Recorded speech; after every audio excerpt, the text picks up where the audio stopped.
Arto atau Bank Jago hingga kini sahamnya terus saja naik dan belum ada tanda-tanda penurunan. Ini saham sudah naik 80.000% jika dihitung dari awal pergerakan di Agustus 2019 yang lalu. Hampir sama dengan return jika teman-teman membeli Bitcoin di pertengahan 2013. Saya tidak tahu bank digital lainnya yang sahamnya kemungkinan besar hanya digoreng bandar. Tapi untuk Arto, di video ini saya ingin share opini saya kenapa Arto adalah bank digital yang memiliki potensi lebih besar daripada bank konvensional seperti BRI maupun BCA. Kita akan bahas perbedaan bisnis antara bank digital dan bank konvensional. Disclaimer, tidak ada rekomendasi apapun di video ini. Harap lakukan research dan keputusan investasi sendiri-sendiri.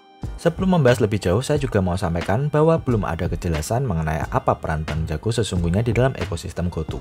Saya masih menunggu GoTo go public agar bisa dilihat pada laporan dan struktur perusahaan di mana bisa kita cek kembali posisi Bank Jago dalam ekosistem mereka. Banyak yang masih tidak paham kenapa banyak bank bertransformasi menjadi digital. Sebagian beranggapan agar lebih mudah jualan mimpi agar bandar bisa main goreng-menggoreng. Ini ada benarnya karena di IHSG peran bandar masih sangat kental. Tapi untuk meluruskan pemahaman, kata kunci bank digital adalah ekosistem. Untuk membangun sebuah ekosistem, layanan bank harus serba digital. Jika ekosistem sudah terbentuk, maka perusahaan akan mendapatkan data yang nantinya bisa dikembangkan untuk ekspansi dan layanan-layanan inovatif lainnya. Saya rasa percuma jika bank konvensional bertransformasi menjadi bank digital, tapi hanya membuat aplikasi yang memudahkan untuk pembukaan akun baru, transfer, top up, bayar tagihan, dan sebagainya. Itu bukan esensi dari bank digital. Bank digital layak untuk dibeli sahamnya jika bank tersebut berada di sebuah ekosistem yang besar, seperti Bank Jago misalnya, yang masuk ke dalam ekosistem Gojek dan Tokopedia. Banyak bank digital yang sahamnya naik luar biasa, tapi saya tidak tertarik. Saya hanya tertarik mengamati Bank Jago karena prospeknya. Sebelum ke Bank Jago, saya ambil contoh dari Alipay, salah satu lini bisnis dari Alibaba yaitu Ant Financial. Peran Alipay ini mirip dengan GoPay, sebuah super app di mana pengguna bisa melakukan segala macam transaksi dari pembayaran layanan transportasi, transfer, beli pulsa, bayar tagihan, hingga investasi. Penduduk Cina sudah lebih maju dari kita yang masih cenderung melakukan pembayaran secara tunai. Di Cina, Anda beli gorengan saja semua sudah pakai Alipay. Anyway, di Indonesia gerakan digital money sudah mulai berkembang. Teman-teman pasti sering menemui pedagang gerobak atau pedagang sayur yang sudah menerima pembayaran GoPay. Teman-teman bisa bayangkan berapa besar nilai transaksi yang bisa dihasilkan jika besok semua pedagang kecil di Indonesia menggunakan GoPay?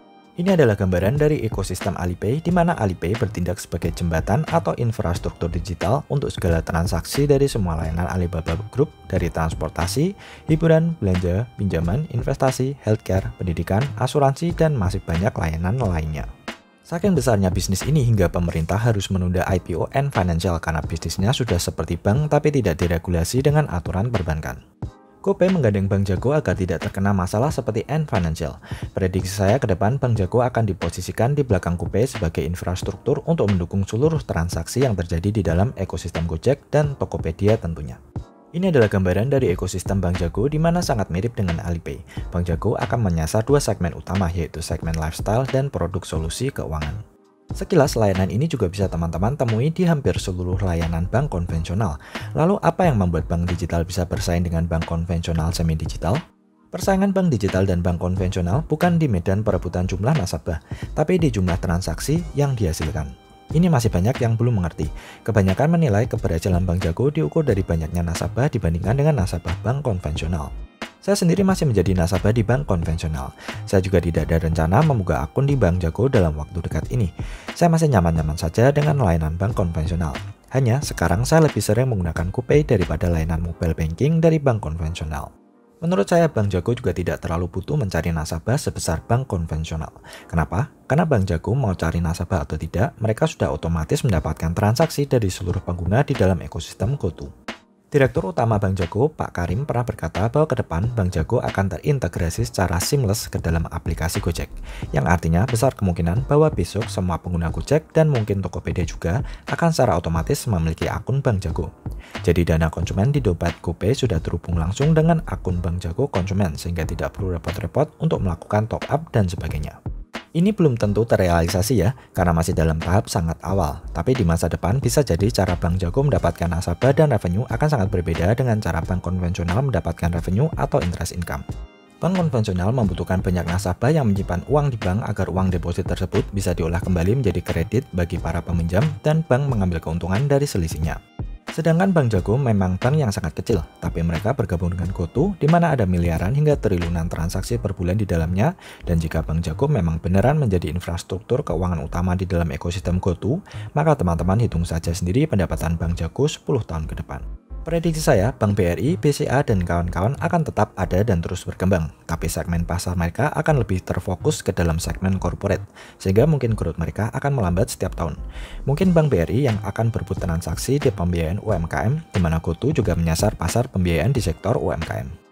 Perbedaan mendasar dari bank digital, khususnya Bank Jago dengan Bank BCA, BRI, dan kawan-kawan adalah dari scaling ability atau kemampuan untuk memperluas segmen pasar. Coba teman-teman pikir, pasar apalagi yang bisa dikembangkan oleh bank konvensional, sedangkan generasi milenial dan yang lebih muda lebih sering menggunakan aplikasi fintech seperti GoPay dan sebagainya. Saya belum menemukan hal-hal yang exciting dari masa depan bisnis pembiayaan kredit konvensional sejauh ini. Bisnis perbankan konvensional di Indonesia pasti terus bisa bertumbuh, tapi pertanyaannya apakah mereka bisa terus meningkatkan rate pertumbuhannya? Saya rasa cepat atau lambat, bank konvensional akan mengalami masalah growth. Bank Jago beda cerita, mereka tidak berjualan kredit, tapi mendapatkan pendapatan dari transaksi sehari-hari dari pengguna aplikasi Gojek dan mungkin juga Tokopedia. Dana yang mengendap di saldo GoPay itu saja sudah menjadi makanan bagi Bank Jago. Apakah teman-teman tahu jika Starbucks saat ini sudah bisa menjadi bank sendiri kalau mau karena banyaknya dana yang mengendap di aplikasi Starbucks mereka? Kemampuan scaling Bank Jago jika benar mereka menjadi infrastruktur keuangan GoTo tidak perlu ditanyakan lagi. Seperti yang kita tahu, Gojek terus berekspansi, misalnya mereka baru saja bekerja sama dengan Matahari dan Hypermart untuk ikut menjadi merchant. Aksi korporasi ini menyebabkan saham MLPL dan MPPA langsung naik ratusan persen. Semakin berkembang ekosistem GoTo, semakin besar pula potensi dari jumlah transaksi yang akan didapatkan Bank Jago. Ini juga belum melihat potensi GoStore, toko online pribadi yang model bisnisnya menyerupai Shopify yang menjadi saingan Amazon saat ini. Melihat model bisnis GoTo, prediksi saya Bank Jago akan menguasai pasar di segmen transaksi sehari-hari, sedangkan bank konvensional akan tetap menguasai pasar pembiayaan kredit terutama di pasar korporasi. Hal penting yang akan sangat membedakan persaingan bank digital versus bank konvensional adalah dari aset mereka. Seperti yang Warren Buffett pernah katakan bahwa ke depan ekonomi akan bertransformasi menjadi ekonomi dengan aset yang ringan atau asset light economy. Para fundamentalis garis keras atau orang lama pasti membandingkan aset bank digital dengan aset bank konvensional.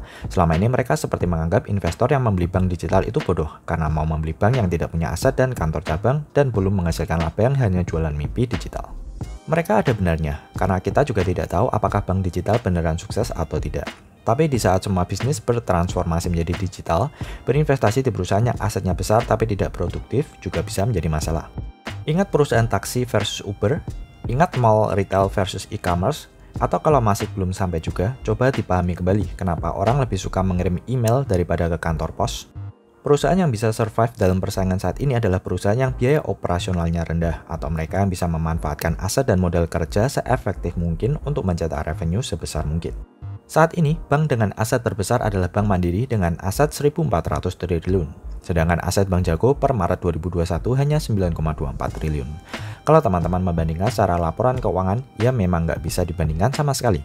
Sama seperti Gojek, Tokopedia, dan bisnis-bisnis digital lainnya, aset mereka bukan dari aset yang tampak, tapi dari aset intangible seperti ekosistem dan database konsumen. Dengan implementasi AI, Bank Jago bisa dengan mudah mengetahui kebutuhan setiap nasabah dengan mempelajari kebiasaan belanja, investasi, hari apa saja mereka belanja, barang apa saja yang suka dibeli, pengeluaran belanja bulanan, dan sebagainya. Bank Jago bisa mendapatkan data dengan mudah karena satu ekosistem dengan GoTo. Bank Jago akan lebih mengerti kebutuhan setiap individu dengan menggunakan bantuan AI seperti ini. Beda dengan bank konvensional yang masih menggunakan manusia untuk mengukur risiko kredit Anda. Jumlah karyawan Bank Jago per 2020 hanya 255 orang.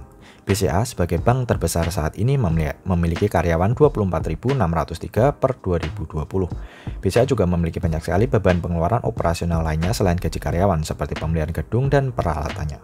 Karena alasan inilah prediksi saya BCA dan bank konvensional lainnya tidak akan atau setidaknya akan sangat susah untuk berkompetisi di pasar perbankan digital.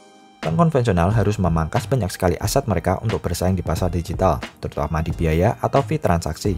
Dan jika mereka sampai mengurangi jumlah kantor atau memecat tenaga kerja, pasar pasti akan merespon dengan sangat negatif. Di lain sisi, Bank Jago tidak membutuhkan banyak biaya untuk menggait nasabah karena saat ini saja nama mereka sudah cukup dikenal di konsumen milenial. Bank Jago sudah otomatis mendapatkan potensi pendapatan yang besar dari ekosistem GoTo. Sebagai kesimpulan, semua informasi yang saya jabarkan barusan sangat mungkin terrealisasi jika Bank Jago benar-benar mendapatkan peran sebagai infrastruktur keuangannya GoTo. Tidak ada yang tahu ke depan seperti apa, untuk itu saya masih menunggu GoTo IPO agar bisa lebih jelas. Prediksi saya, bank konvensional tetap akan berkembang tapi di segmen korporasi, sedangkan Bank Jago dan bank digital lainnya akan bersaing di segmen retail di transaksi sehari-hari. Saya sendiri tidak memiliki Arto karena sahamnya sedang sangat bullish. Lebih baik menunggu jika ada koreksi, baru teman-teman bisa mulai nabung saham ini jika tertarik dengan potensinya. Oke, semoga video ini bisa memberikan informasi dan gambaran yang berguna bagi teman-teman untuk memahami bisnis bank digital.